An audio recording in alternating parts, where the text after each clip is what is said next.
Sure, I'm making jabs, and it sure is typical that the name of our Newt protagonist is literally Newt, but it's simple enough, and there's more to know. Our female lead goes by the normal name of Brooke, and she's got details too. Being the last female blue-footed Newt, she is in the wild and has no idea she's the last female of her species. She escapes all sorts of dangers in her day-to-day life, including being evasive of these crazy biologists who are always chasing her. Through circumstances, they both end up in the wild.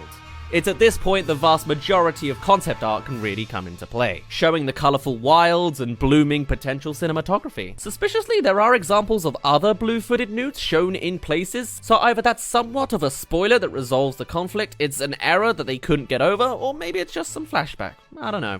We'll never know. Even still, Newt is worthless out here, but Brooke gets him through the trials. They meet a character named Eddie, a giant hellbender salamander. Anyway, Eddie's a ladies' man and passes along his incredibly shallow ideas of love to Newt. Great. Of course, they predictably don't work. And that's the most of the super detailed parts of the story, at least in writing. We could see other Newts were to make an appearance in at least one other colour form if this lily pad art is anything to go by, but there's also a surprising emphasis on the scientists themselves in the art, strongly suggesting that they too were set to be main characters of the story. In fact, with one of them being male and the other female, I wouldn't be surprised if there was a romantic dichotomy going on there just for the sake of theming. Still, there is an extra look at the female scientist in particular, seeming like the artsy type as well, based off of this bird-watching shot where she's seen painting a couple hummingbirds too. A real insight to her personality. Though maybe that's just when she takes her glasses off. Every other shot seems way more in business mode for her. There are other inclinations of characters, like this collection of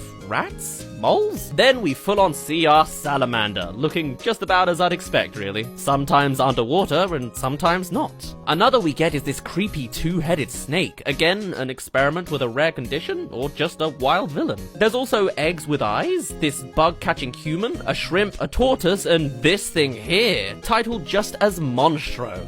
How mysterious. All making singular appearances. Here's the final major one to see, a giant owl as a for certain wild antagonist. But then in this really beautiful concept shot along this wooden hallway, I can only imagine how that would have all panned out visually. I mean, the other landscape shots are pretty great too. Mossy rocks and a river, gangly crop fields, overhead leafature to squint at, smelling at flowers for the first time, the Newt crossing sign over a tree trunk, or this dynamic shot on top of a speeding car in the rain. It looks great. And my personal favorite, underwater at a lily pad pond. Mwah.